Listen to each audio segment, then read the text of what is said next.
I am thrilled for today's conversation. We are talking about three of the biggest elements that can really prevent women from showing up, stepping, and walking in their power, and ultimately living life small. And those three things are guilt, resentment, and not knowing your purpose. And y'all, there is no one better that I can think of that I personally have the privilege of knowing than holistic health coach, yogi, professional Nancy Ma. She is an expert at what she does and effectively breaking women free and really helping them to live a life loud and large and in alignment with who they were created to be in the first place. And Carl Jung says it better than she and I both can. He says the greatest tragedy of the family is the unlived lives of the parents. And that is precisely what Nancy helps us do. So Nancy, thank you so much for joining today. Thank you for having me. Yeah, I'm so excited because this conversation, we've only ever had one other conversation on the Knowing Show that was very targeted for women. And so I'm excited to dive in because, there's so much content out there that can serve both genders and serve both in their own individual setting, but then collectively. And so I'm excited to have this conversation for women, especially thinking about stay-at-home moms. Actually, as I was reading your website, I was like, oh, my mom needs her. I'm just thinking about these wonderful, wonderful women who have given their lives to everyone around them, and then there's nothing left over for them. I'm curious, if you don't mind, who are the core women that you serve? Because as I was reading this, I was like, oh man, I was thinking of all these people and myself who could benefit. Who are your core audience? Mostly I serve women who have great ambition and desire to have a business, grow their career, and also struggle with an autoimmune condition, which is, I don't like to call it an illness. I would say it's a set of conditions where their body is mistakenly attacking their own healthy tissues. Mm. And I think in a way, women do struggle with autoimmunity overall. All women do to some degree. And the more we attack ourselves, the more we are critical of ourselves, the more expectations we have of ourselves, the more pressure we put on ourselves. We have this form of self-rejection. And if you have too much of that for too long, it manifests into an autoimmune condition. Wow. Okay. So let's talk a little bit more so about the primary target of women is the women who have a big ambition, have a big dream, and something's getting in the way in terms of their own physical health to be able to actualize that dream. And then on the flip side, for let's take even my sister. She's a stay-at-home mom, but she has this big dream of opening a house specifically dedicated for people who have lost their spouses, because she lost her spouse when she was 26. And so she's technically a stay-at-home mom, but has this big dream of opening this business. Is she somebody who would fit kind of in that avatar where maybe you are, to staying at home to take care of the kids, but you do have a business on the side, or you are dreaming and hoping of running a business someday? Yeah, if their symptoms are limiting their ability to go and do what they want. So generally Wonderful. they struggle with extreme exhaustion, brain fog, and body aches and pains. Mm. And that first kind of manifestation, it's after probably years of suppressing whatever you said, self-rejection. Can you explain that a little bit? Yeah, so self-rejection is this criticism we have on ourselves, and Mm. I've definitely been guilty of this for much of my life, of saying to ourselves, "You're not good enough. You're not doing enough. You don't have enough." And that voice actually is not our own, it's inherited from the unconsciousness. But because we hear it so much, we think it's our own voice. Yeah. And so that's a form of self-rejection. If I were to say to you, "You're not good enough," there might be a part of you that might feel that as a rejection. But when we say it to ourselves, we're rejecting ourselves, and our spirit feels that. And so Yeah. that's why it shows up as burnout. It shows up as energy crashes. It shows up as blurred vision. Wow. And how old are we typically, when we start start doing that to ourselves? Like these symptoms that are showing up in adulthood, when did it really actually start? Usually in childhood. Mm, Usually. There are exceptions. Even my daughter, who is 11, and she's a firstborn. Are you older or younger? I'm right in the middle. I'm number 4. Okay. So, I'm not sure if it's a firstborn thing, but she's 11 and there is a lot of pressure for her to perform. And I would Mm, like to think that I don't put that pressure on her. Well, she 1 year, maybe 2 years ago, she came home and mostly she got all B's and 1 or 2 A's in art and gym. Well, she's very athletic, she's very artistic, and she goes, "I want straight A's." And I said, "Okay, well, if you want it, what are you gonna have to do?" She goes, "Well, I guess I have to do more homework." So then sure enough, the next year she worked harder, she got straight A's. And she sometimes gets stressed and she's really hard on herself. And I'm always like, "If you want it, you go get it. I'm not here to push them to do anything."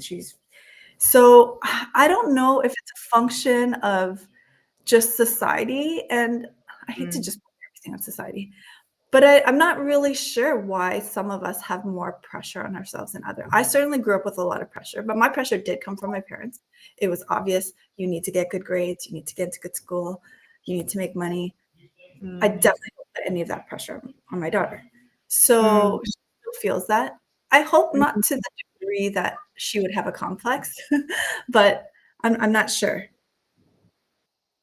Yeah. So some of it is mirroring in terms of society, I think that there is something of very deep in our subconscious, those narratives that are just infiltrating, whether it's TV or TV shows, movies, wherever it's coming from, in addition to social media. What are the subconscious narratives that especially our daughters are picking up? But then what are we modeling for them? So Nancy, I would love to lean into that aspect of truly modeling the type of self rejection is effectively the antithesis of self-love. So how can we as mothers model for our daughters how we should be engaging with our bodies? With our bodies and our spirit and our entire Yeah. being. Yeah, I'm Yeah. glad you said that because I said bodies and I was like, well, there's more there. So yes, thank you. Yeah. Yeah. I think to be human and to be vulnerable to Mm, with our children and to always show your whole self, not just the parts of you that you think the world needs to see. It's showing up in that vulnerability and acknowledging I'm not perfect, but here I am just doing my best. And I would mm, like to think and believe that that is what, let's say that I'm saving her, but hopefully preventing her from working herself into a burnout. And if that's her path and she has to learn from that, so be it. But mhm. I think by modeling that, we're here to do our best and we can't do it all at the same Yeah. time. And I think that is we all I think have a desire to be better. I would hope I think we do. That I think that is innate that we have that desire to be better. And because I do model my efforts and my strive, my drive to my children. So I think they see that in us and they Mm, want to be better themselves and they're super competitive and they are hard on themselves. And I think that can work in your favor to a mm, limit until it becomes self-deprecating. Right. And that is it can be a slippery slope. But I think in just always reminding the next generation that there is no perfect ideal. It's whatever you feel is best for you. As long as you're mm. growing in the process, that's what you need. That's so beautiful. I love how you said modeling through vulnerability. I think that that's something that's so missed is because we are showing up in what we want our ideal to be and like how we want to be perceived. But I had this realization about a year ago. I realized that in our kids asking mom and dad what's wrong, and we're like, nothing's wrong. Well, they know something's wrong. So effectively, we're gaslighting them. And I was like, oh my gosh, like that's so dangerous, damaging. And we are also simultaneously gaslighting ourselves by way of not honoring what's going on inside us. You said bodies, spirit, souls, are we actually honoring our own selves through modeling the right behavior? Because in so doing, we're teaching them how to care for themselves by the way in which we show up and care for ourselves. So, working with these women, what's kind of the process you take them through? Because you're talking about, we talk about that initial quote from Carl Jung. It's the greatest tragedy is an unlived life. And so how do you correlate the living life fully with this autoimmune disease predicated in self-rejection? The first thing I do with all my clients is I take them through a process where we just pause. We just super slow down, and they have to just sit in the stillness of observing their life. And yeah, I do get them to tell me about their childhood and about their day-to-day and about the big events in their lives. And almost 100% of the time, their symptoms start around some big event. And it doesn't mean big as in like huge car crash. It just means it was big to them. It was a significance. It was a turning point that created some sort of unprocessed emotions within them. So I like to use this example to share what trauma can do, but doesn't have to look like trauma, because trauma doesn't look any certain way. It's just however it is processed in you. So when I was in grade 8, I was graduating from middle school, and there was a girl in my class, and she won all these big trophies. And my parents, who had been to my cousin's graduation at the same school, had seen my cousins win all these awards. So there was an expectation for me to win awards. But this other girl, she had, her average was 97, and my average was a 95. So she beat me in all the awards. And then I did get the top student of the class award. And they gave me this little felt badge. It was green and orange. And I was on a big trophy, but I was really proud of myself. I went on stage and I was in a beautiful dress, and I was really proud of myself. But my parents, we didn't go celebrate or anything like that. They didn't believe in that because it was just grade 8. Anyway, we get home and I'm just waiting for them to say something, waiting for them to say, good job. I'm so proud of you. And I said, finally, after dinner, I said, aren't you going to say something? And they said, say what? I said, I don't know. I want an award. And my dad said, they only gave you that because they felt sorry for you. Oh, wow. That's so sad. It is. And my parents are amazing, and they mean well, and they love me so much, and they've always loved me so much. And that was my dad's way of protecting me from having a high.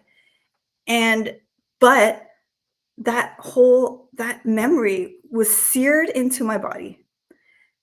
And my whole life from like 13 on, I believe that I had to be better than everyone else, or else, and even if I was, it would mean that the only reason I was successful is because someone felt sorry for me, that I never earned whatever I got. So all my accolades were achieved with guilt, because I never really deserved anything I got, because someone down the line felt sorry for me. Wow. And so now, after being an adult, like 30 years later, being able to process this and being able to release it and forgive my parents for doing what they didn't know would be so kind of damaging or harmful, I can do that. And I can walk my clients through like understanding why they show up the way they do. We don't want to show up frazzled. We don't want to show up on edge.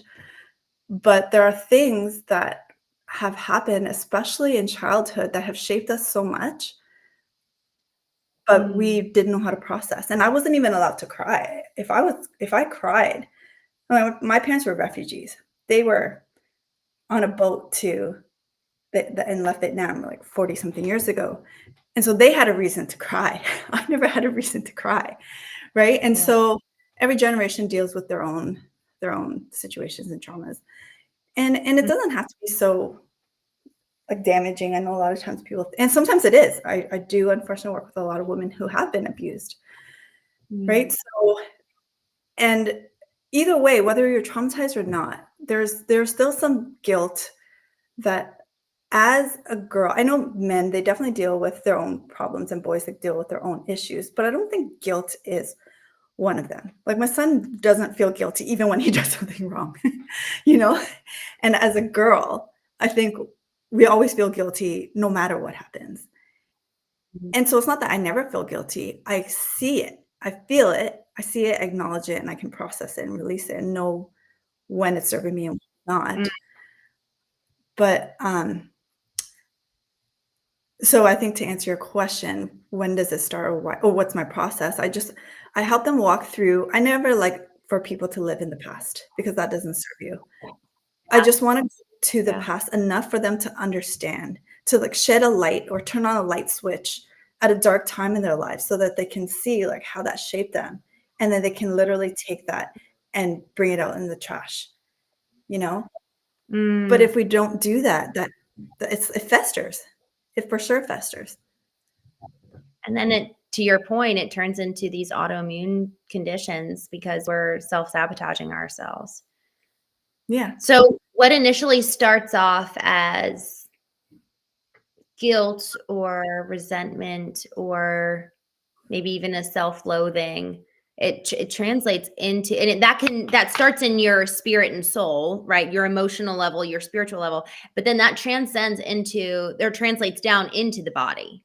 Mhm. And really takes form there. Have you ever read The Body Keeps a Score by Bessel van der Kolk? Yeah. Mhm. So can you talk to us a little bit about the science there of, why is it that our pathways are so connected? So often it's like, let me go to the doctor because I feel ill, rather than is there actually something at the root at an emotional level? I think that we're still kind of new in understanding the connection between body and spirit and body and emotion. Mhm. So I think guilt, resentment, then the self-loathing or self-criticism that they're connected, but they're not the same. So I think what happens is with the guilt, we feel like we're never enough. So then we Mm, end up doing so much to make up for this void that we think we have. And then mm, because we're doing so much, we get exhausted. And that exhaustion brings about the resentment of why am I the one doing all the work? Because they mm. haven't made the connection that they're doing all the work because they don't feel worthy. And they Wow. have been able to make the connection and they aren't because they can't make the connection with themselves, they can't make the connection with someone else. It's hard to how do you make a connection, a deep spiritual connection with another person, whether your partner, a child, parent, if we are disconnected from ourselves, right? And so that guilt turns into resentment, and that resentment now will keep Mm, building and festering as self-criticism. So how does this play out in the physiological level? So I'm sure you know the Maslow's hierarchy of needs, mhm, right? So when we do so much to make up for some amount of lack that is never fillable, but we think it is, and we lie to ourselves and we think if we just do this one thing, or if we just take care of this person, and or we just reach this next milestone, then we can work on our health, or then everything's going to be fine. right. And then the pylon just keeps getting pushed back. And so when you look at Maslow's hierarchy of needs, you have at the base level, you have physiological needs. So for us to live, to be alive, we need water, shelter, food, right? And sleep. If we don't have sleep, we die. So people are alive, but they're not living because none of those things are optimal. They get by on 6 hours of sleep. They wake up throughout the night. So their body's never healing. They don't Mm, hydrate, so they can't be in flow. And they're not nourished. Their body's not nourished. So their energies don't have the capacity to actually grow and feel vibrant. Right. So something we feel at a spiritual level, this disconnect or this lack or this void now has affected our body because now we're not feeding ourselves. So when we're not feeding our spirit, we're also physically not feeding ourselves. mm. Hmm. That's so good. Nancy, I love just the simplicity of the connection of those pieces. And so when you come and confront guilt, I mean, really, is guilt kind of the number one stemming agent that transcends down to everything? Well, or just the lack of worthiness, It's similar. that Yeah. It's it is that. yeah, It is. It's yeah. the lack of worthiness. It's the insecurity. It's the never feeling enough. Mm. And to Mhm. your point, you said, tracing it back to core moments in our childhood, that was something that was so important for me in coming to know who I am, is tracing down, why do I think this way? Why am I operating this way? What's the core belief of this behavior? And then tracing it back to the memory that it effectively is holding ties there, because otherwise, if we're just trying to cut off the behavior without going to the root belief, we're not actually making real change. And so, to kind of, how do you encourage people to go back and go to those core moments and memories? Um, First, I get a kind of an observational study of their day to day, and then I see what kind of thoughts dominate their day. And when I see those patterns, and they see it too because they're writing it down, they're observing themselves, almost like they're levitating and seeing their life from a bird's eye view. Then we talk about that, and we dive deeper into, okay, that thought right there of, I need to clean the house or else my husband won't be happy. Like, where did that come from? And then it might be because I saw my dad do that to my mom.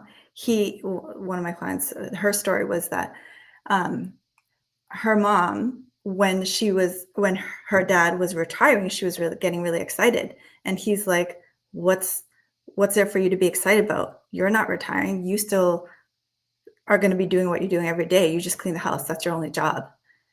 And it was this dismissive response to her mom's happiness and eagerness. And so she felt like, oh, if her mom's going to be degraded because she didn't do her job as a housewife. So now my client, she's feeling, oh, now that's the subconscious belief. We were able to connect that. That's why she does what she does, or that's why she overworks herself, because she had that core wound growing up. Mm. And so much of it is from what's modeled for us. It's not necessarily something happening to us. You gave the example earlier of, it's almost like, well, of course I'm going to go tend to myself after I get into a big car wreck. That obviously that's a big capital T trauma moment. But so often these little T moments, these little T traumas are the ones that hold so much weight and carry into us as adulthood, where it's really little Christene making that decision because of that core little T wound that's never been healed, but yet affecting this big behavior milestone in my life. So Mhm. I love the observational analysis and paying attention to the thought patterns. I was talking to a woman the other day, and she was just like, it is the hardest thing to control my mind. And so as you're encouraging women to kind of move from this place of not enough, worthiness, guilt, that leads to guilt, that leads to resentment, etc., what are some shifts that you really kind of help them take? And what are those kind of first steps? Um, I want to answer that after I address the lady you're talking to who said she has a hard time controlling her mind. And I think the challenge that there might be that she's trying to control her mind, because her mind is not to be controlled, right? And so when we try to do that, it's this game that we'll always lose with or at, right? So instead of trying to control the mind, what I do with my clients is I help them observe their mind. And it's a very different game when you're observing something rather than when you're playing something to win, to beat it. You can't control your mind because things come at us all the time. But if we slow down to observe it and we understand where these thoughts are coming from, that's actually when you can control it, but it's not through controlling, it's through shifting Mhm. some pieces. So Mm. that said, what I do with all my clients is once we understand that, we pause and we slow down. And in this process, they don't change anything about their lives because I want to know it at while it's happening. And then we go to the basics. Like all my clients, there's none of them who hit the basics. And that's it's so simple, right? But it's hard for them because they're not used to taking care of their physiological needs. But at the core, they have to get enough sleep. They have to move enough throughout the day. They have to make sure they're eating nourishing foods. And Mm. they have to hydrate, right? Those basic things. I spend so much time with them just hitting the basics, right? Yeah. And then from there, then we work on their nervous system safety. How can Mm. they make sure that the alarm doesn't keep triggering? Because their thoughts are triggering their nervous system. There's no real alarm. There's no real fire. I mean, there's no reason for that alarm to keep getting triggered, but it does through their everyday habits. So we work on the nervous system next after that. I love that. Okay, so really first addressing our core needs. Am I actually tending to my body the way that it needs to in order to then get to the next level of, okay, is my nervous system even able to function properly? And when we think about when you're saying the nervous system, I think of it as kind of like the 4 Fs, the fight, flight, fear, or freeze or fawn. Those are kind of the 4 Fs that are typically signaled by the nervous system when we're in a state of survival mechanism. So in your experience, is it tending to the body, ensuring that it actually has even the resources to then come and kind of confront our mind that is in that survival kind of animalistic mode? But because we actually have the resources in place, we can then confront it in a way that we understand the genesis by doing the deep work and going to understand the past stories. We actually have the resources, gas in our tank, so to say. Yeah. And then in terms of regulating the nervous system, what does that look like? It's with practice. It's just practice, reframing beliefs until you believe the new thing. And it's hard, but it just like any skill, it's done with practice, right? Yeah. And so it's breath work, meditation, prayer, and just knowing your thoughts. And I learned this from Brian, who I think he learned from somebody else. Oh, Michael O'Neill, I think it was. But we look at thoughts like thought trains. So if a certain thought is going to lead to a certain station, and you know that, and you don't want to go to that certain station, you have to get off that thought train and go on another thought that's going to serve you. And if you keep eating what serves you, keep you thinking the thoughts that serve you, then that's going to lead to the station that gives you peace, because that's what our nervous system needs. The nervous system just needs peace. Nancy, that's brilliant. I love that. Every single thought has a destination. And effectively, what destination do we even want? You said this. I was talking to you before we even started. What are the core emotions? Guilt and resentment. But then another big problem for most women is we actually don't know what we want in the first place. So do we even know the desired destination in order to choose the thought and consequently the action to then get us to that destination? So you're talking about peace. I think a lot of people categorically would say peace. Yeah, I want that. But that probably means that we actually have to eliminate some of the things that are habits to us. So when you're talking about analyzing our day and what are the thoughts that we're continuously thinking, and also the actions that go in concert with that. So can you speak a little bit to that? Because I think I love this point. Yeah. So if we talk about peace as the destination, and people can say, oh, yeah, I want that. But if we look at their thought train, so thoughts lead to beliefs. Thoughts repeatedly leads to our beliefs. Our actions are based on our beliefs, right? And the actions that we make repeatedly leads to our habits. And we are our habits. We are what we do repeatedly, right? And so if we want peace, but the thoughts you have are leading to actions that don't lead to peace, then there's a misalignment there, right? And so if they want peace, they have to see, okay, that this thought will lead to this action. So if I want peace, I will spend an hour every morning with myself in meditation and in self-love, whatever that looks like for you. That's going to give you a way better chance of peace than going and doing all these things for other people that bring you no joy, right? And it's practice. It's hard for some of my clients. They have to go for 6 days. And then on the 6th day, they'll say, oh, okay, this is what it feels like. Right. But at first you're just going through the motions and it's foreign and you don't know what you're doing with yourself. And it feels like they're doing nothing. Then they feel guilty because they're not being productive. And so it's this, you just have to sit with the pain until it dissolves. That's so, Nancy, that's so good. And it makes me think of guilt is such a familiar feeling. So we actually feel more comfortable in guilt than we do in peace, because peace as of now is foreign. And so if we're trying to get to a new destination and trying to get to a new cognitive state, yes, but emotional state, and train our nervous system that actually know it's okay to not exist in this primal fight, freeze, fear, fawn state, we actually really do need to be brave enough to sit in the discomfort of, you said, the pain of, would you say the pain of also something new? Like, yes, the pain of whatever that thing is that we're confronting, but also the pain of peace is uncomfortable if we're not used to it. We have to build, like you said, putting in the reps. Yeah, for sure. It's anything outside of your comfort zone. And for some people, the pain that they're used to, the familiar pain, is the comfort. And they'll argue till their face is blue that, oh, I don't want to be like this. This is so uncomfortable. But it's what they know. And I was telling my kids this the other day. We were in the car and we heard this song. I don't remember what song it was. It was from like 20 years ago.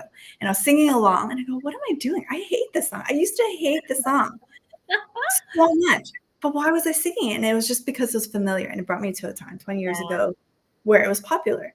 And so we do that all the time with things we don't like. We just get used to it and we tolerate it because it's the evil we know versus the evil we don't know. Right. And so, yes, sitting with the pain of, this is uncomfortable. I'm not used to taking care of myself. I'm not used to just appreciating the time I have with nature or whatever it is. Yeah, that's so good. And let's talk for a minute about, I use it in my book, Knowing. I talk about doing versus being.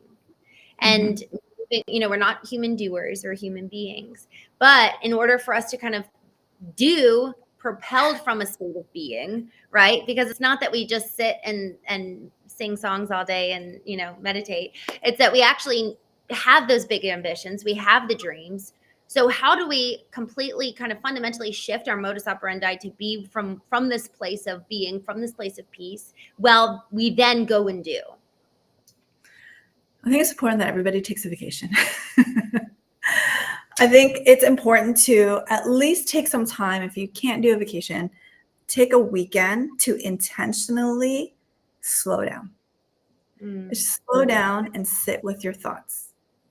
And then sit with, what is it that you want? Going back to the goal, because people are so disconnected and they keep going through the perpetual hamster wheel and feeling lost.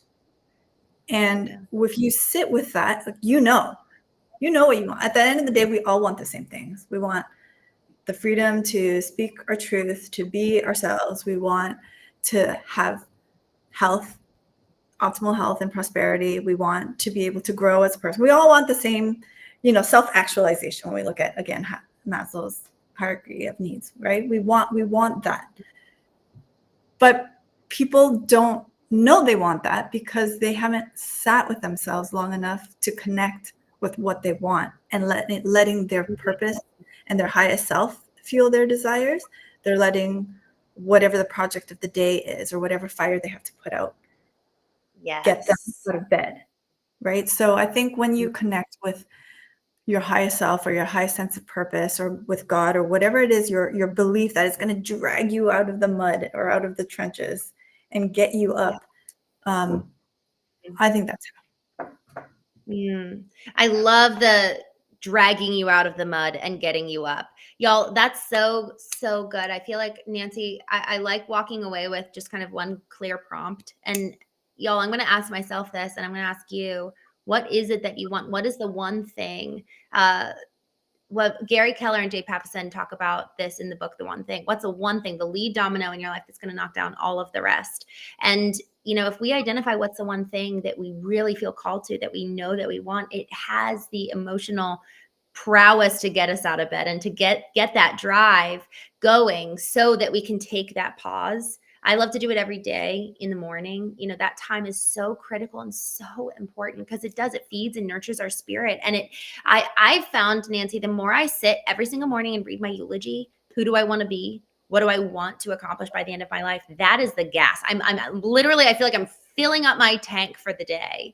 The more I actually spend the time to journal and get out what needs to get out of my soul, spirit, and self so that I can then refill with my ideal. Man, it's like that exchange of energy that I and you can do for ourselves rather than being so horizontally and externally reliant on the type of engagement we might have throughout the day, because maybe we'll get the good encouragement. Maybe we'll actually get other people giving us some gas in our tank. But for the most part, a lot of times we're the ones giving it. So we have to be coming from a place of being full. So thank you so much, getting so crystal clear on what we want to have that be the thing that drives us forward. I love that. Mhm. Thank you. Yeah. Nancy, what is one question that I have not asked you that man has made the biggest impact for these women? Um, what what do you do for fun? Mm, I think when people are struggling, it can feel so serious. Pain can feel so serious. yeah. And I love Bernard Shaw's quote. I'm not sure if you heard this one. We don't stop playing because we get old. We get old because we stop playing. And fun Chills. is a really big fun is a really big driver of our home. A lot of our life is centered around fun. And what's fun to us, of course, might not be fun. For other people, might be boring, but it doesn't matter because we have fun. We have so much fun in our family. We love to Mm, just swimming, and we played basketball, and we played ping pong, and we played board games, and we love to travel, and we love to go see shows. That's what's fun for us. Like just to yeah. live. We love just spending time with each other and living. And people don't have fun anymore. They just Yeah. fun. Yeah. And I would like to think that I connect people with what's fun for them. Mm. Nancy, what a meaningful life you're living to help other people live fully, and it takes a waking up of sorts. It takes a willingness to step into the discomfort. And on the other side is freedom. So Nancy, thank you so much for coming on the show today. Thank you so much for everything you've given us. I'm so grateful for you. Thank you. I'm grateful for you too. Yeah. If people want to learn more about you, where can they go? Painproof.com is my website, and Instagram, Facebook, same thing. Wonderful. Wonderful. Y'all, this time of, she said, take time to know what you want. If you guys want 21 days of free vertical alignments, go to verticalalignment.com. It's just morning prompts. Take time every day. It changes our lives. And go to learn more about Nancy if you're looking for something that really can get that personalization, one-to-one coaching. Nancy, thank you. I'm so grateful, and I hope to have you back on here soon.